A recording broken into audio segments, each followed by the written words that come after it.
सामर्थ्यवान भी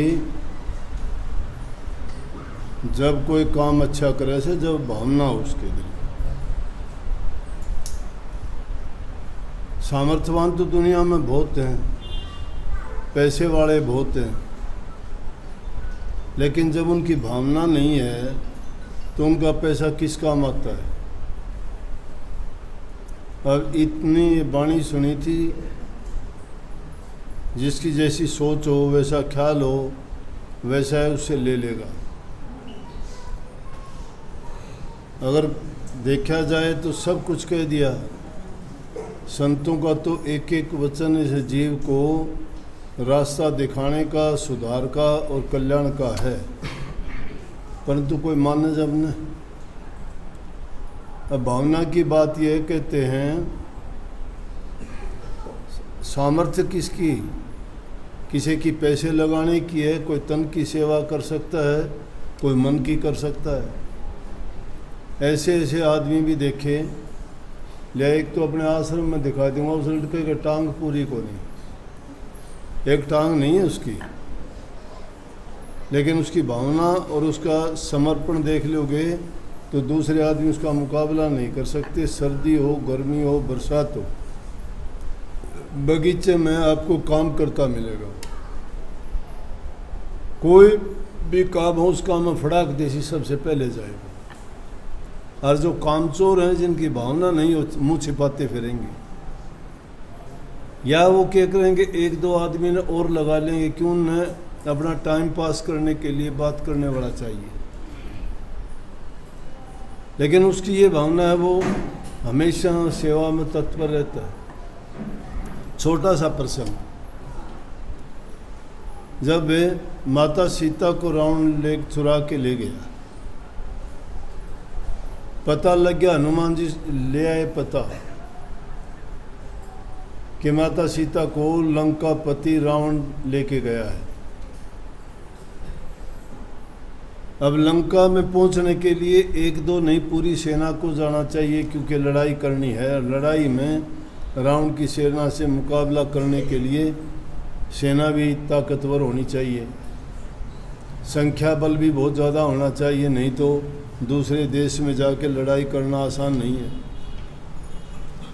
रास्ता नहीं था तो समुद्र पर सेतु बनाने लगे। सेतु समझते हो, पुल, कि ताकि उसके ऊपर से जाके उसको पुल बनाना आसान नहीं था।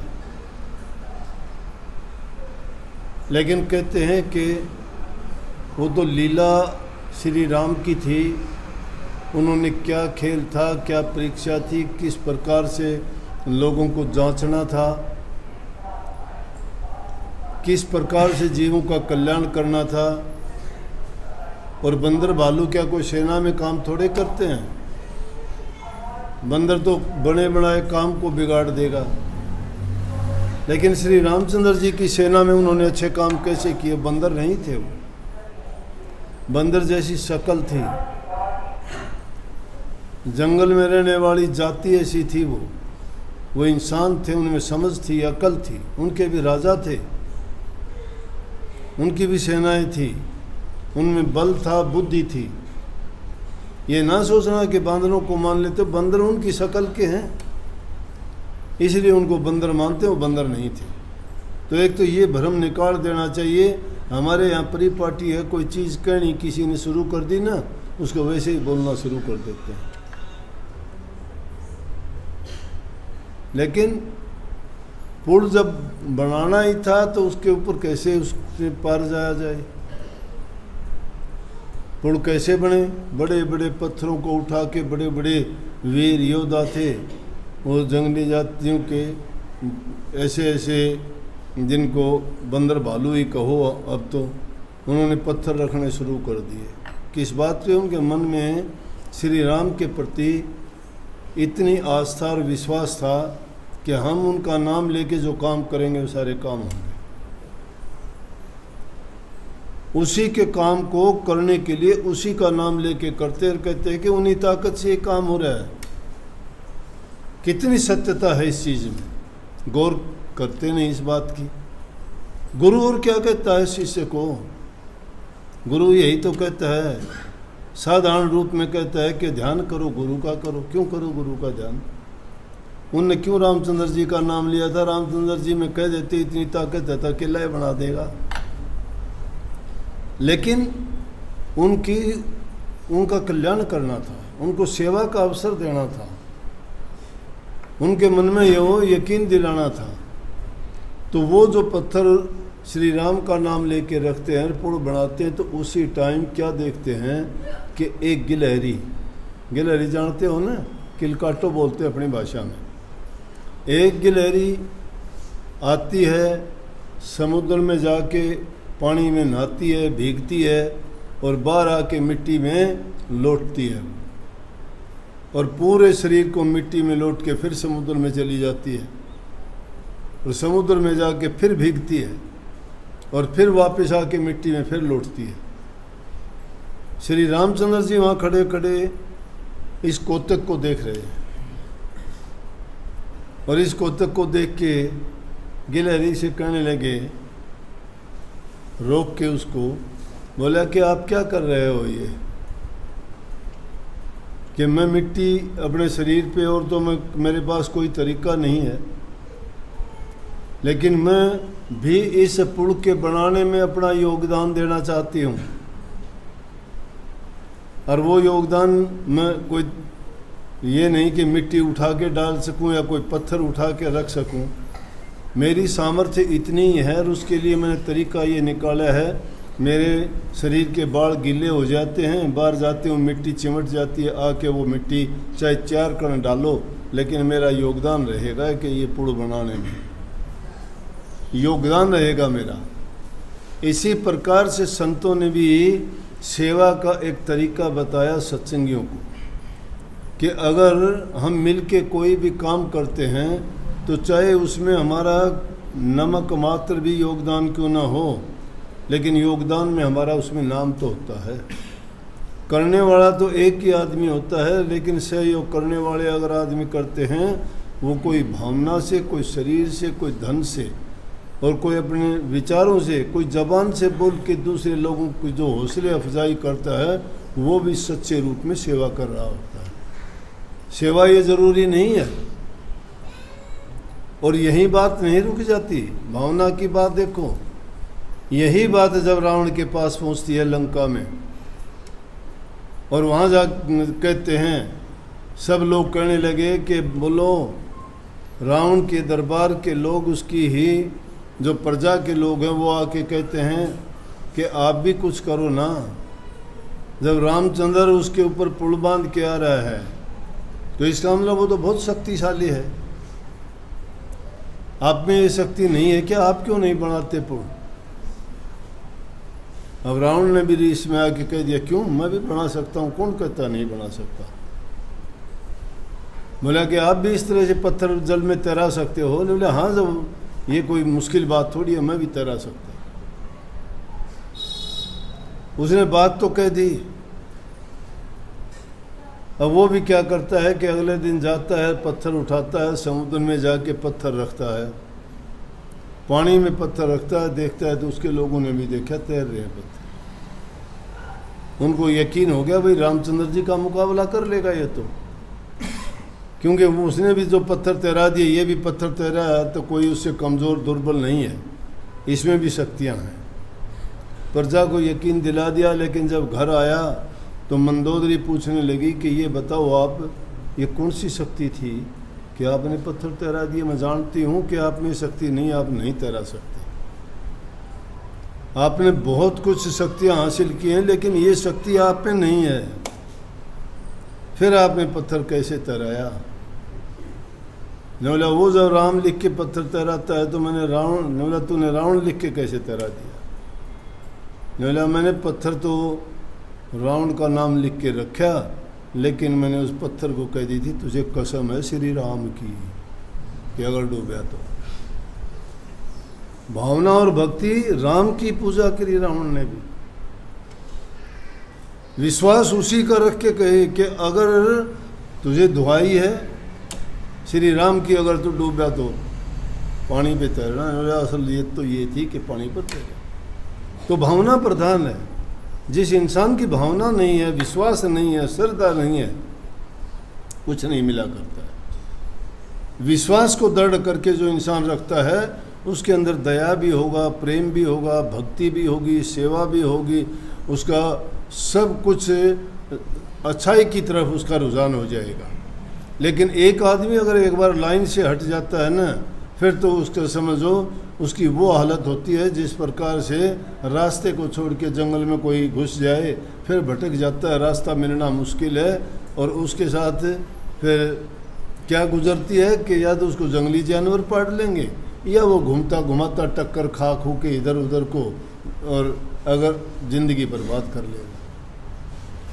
जो भटक जाता है उसकी बर्बादी हो जाती है। ये संतों ने बहुत सीधी बात कही है कि किस चीज़ का अभिमान करते हो, कितने दिन के लिए तुम ये सोचते हो, ये मिट्टी जैसा काम है। संतों ने इसको मिट्टी से ज़्यादा कुछ नहीं कहा। और उस मिट्टी की तुलना कैसे की कि मिट्टी का बर्तन बनता है, पानी की छाल लगती है, गड़ जाएगा। कागज़ से तुलना की है कि उस कागज़ में वो पानी पड़ेगा, वो कागज़ गड़ जाएगा। इस ओस के बूंद से तुलना की है कि मोती जैसा नज़र आता है, लेकिन हवा लगेगी, ट्रक दे गिर जाएगा, अस्तित्व उसका ख़त्म हो जाएगा। और कबीर साहब ने उसको कहा है कि पानी केरा बुध बुदार अस मानुष की जात, देखत ही छुप जाएगा जो चारा प्रभात। कि इंसान की जाति तो उस प्रकार से है जिस प्रकार से बरसात होते हुए तुम देखते हो पानी में गिरने वाली बूंदों से बुलबुले पैदा होते हैं, और वो बुलबुले उसी टाइम बढ़ते हैं, खराब हो जाते हैं, बिगड़ जाते हैं, कुछ भी नहीं है। वो एक बार वो दिखाई देते हैं, पानी के ऊपर बुलबुला है, लेकिन कुछ ही चंद सेकंड में ख़त्म। इंसान का भी जीवन ऐसा ही है, इससे ज़्यादा कुछ भी नहीं है। और हैसियत भी इंसान की कुछ भी नहीं है, लेकिन करने के लिए जो इसको शक्ति दी गई है वो अगर इसका उपयोग करे वो इसके हित के लिए है, इंसान के हित के लिए है, इसकी भलाई के लिए है, इसके कल्याण के लिए है, जीवन को सफल करने के लिए है। और उस सफलता के रास्ते वो हैं दया और धर्म का जो पालन करता है। दिल के अंदर जिसके दया है उसके दिल में प्रेम भी होगा, प्रेम जहाँ होगा वहाँ भक्ति होगी, भक्ति जहाँ होगी वो आदमी किसी का बुरा नहीं कर सकता। जो बुरा किसी का नहीं करता है तो उसका बुरा कैसे होगा। इसलिए जो बुरा किसी का नहीं करता कल्याण के रास्ते पे चल पड़ता है। अब देखा देखी नाम ले लिए, ज़िंदगी बर्बाद कर दी, सुबह से लेके शाम तक घूमते रहे, टक्कर मारते रहे, कोई किसी मज़हब में बढ़ के, किसी कोई पूजा पाठ में बढ़ के, कोई मंदिर मस्जिद गुरुद्वारों की टक्कर मारता रहा, लेकिन मन की भावनाओं को नहीं बदला, विचारों को पवित्र नहीं बनाया, जो पुरानी चाल थी वो नहीं छोड़ी। दुनियादारों को देख के दुनिया के रंग में तो बदल गया, लेकिन उसने प्रभु वाला, नाम वाला, भक्ति वाला रंग नहीं चढ़ाया अपने ऊपर। और जब भक्ति वाला रंग चढ़ा लेता तो और सारे के सारे रंग फीके निके नज़र आते, उनका कोई महत्व नहीं है। भक्ति का रंग चढ़ता नहीं है। कहीं सूरदास की काली कमलिया पे चढ़े ने दूसरा रंग, काली कमलिया पे दूसरा रंग कैसे चढ़ जाएगा। तो नाम जिसके पल्ले है उसके सारे सिद्ध तो हैं, लेकिन जो नाम की कमाई नहीं करता, नाम के महत्व को नहीं समझता, उसके गुण को नहीं जानता, उसको जपने का, साधने का, उस भक्ति का तरीका नहीं समझता, उसके लिए नाम क्या है। अगर नारियल कुत्ते के सामने डाल दिया जाए, कुत्ता उसको चाहे सारी उम्र गुड़ाता फिरे।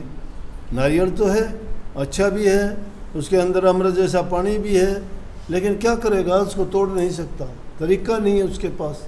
पता है नारियल है, खाने की चीज़ है, अमृत जैसा जल है उसमें, लेकिन क्या काम आएगा उसका जब पता नहीं है। पता तो जब होगा उसके अंदर जाएगा, मेहनत करेगा, उसको तोड़ने का प्रयास करेगा। इसी प्रकार से हमारे सामने भी दुनियादारी की ऐसे ये कवच बने हुए हैं जो हमें उस नारियल की भांति मिलते हैं, उनको तोड़ना बड़ा कठिन है, नहीं टूटता। इसलिए इसको मैंने एक शब्द में वाणी में बहुत अच्छी तरह कहा है कि झूठा है संसार सारा। संसार झूठा नहीं, ये बातें झूठी हैं सारी की सारी। क्यों, इंसान के जब कोई चीज़ काम आती ही नहीं तो झूठी है। सच्ची क्या है, सच्चा नाम है, सच्चा कौन है? गुरु है। साथ कौन देगा? गुरु देगा। साथ कौन देगा? नाम देगा। बाकी तो साथी सब साथ छोड़ देंगे, सब साथ छोड़ देंगे। बचपन के साथी कहाँ हैं? जवान हुए उस टाइम की सहेली और मित्र कहाँ हैं? शादी होने के बाद बच्चे हो गए तो पत्नी से ही विचार अलग हो गए। बुढ़ापा आया तो बच्चों ने भी ठुकरा दिया। जीते जी जब हमारे साथी जिनको हमने सर्वस्व सौंपा वो नहीं रह पाए, कौन साथ देगा? ये तो दुनियादारी की बातें हैं। लेकिन अंत सहाय तो सतगुरु है, नाम है, वो कभी धोखा नहीं देता। इसलिए उस नाम की कमाई किया करो। दिल में शांति प्रेम लाने के लिए नेक काम किया करो। नेकी जो करता है उसका परिणाम ऐसे ही प्राप्त होता है कि आदमी को सुख शांति मिलती है। सबको आशीर्वाद भाई।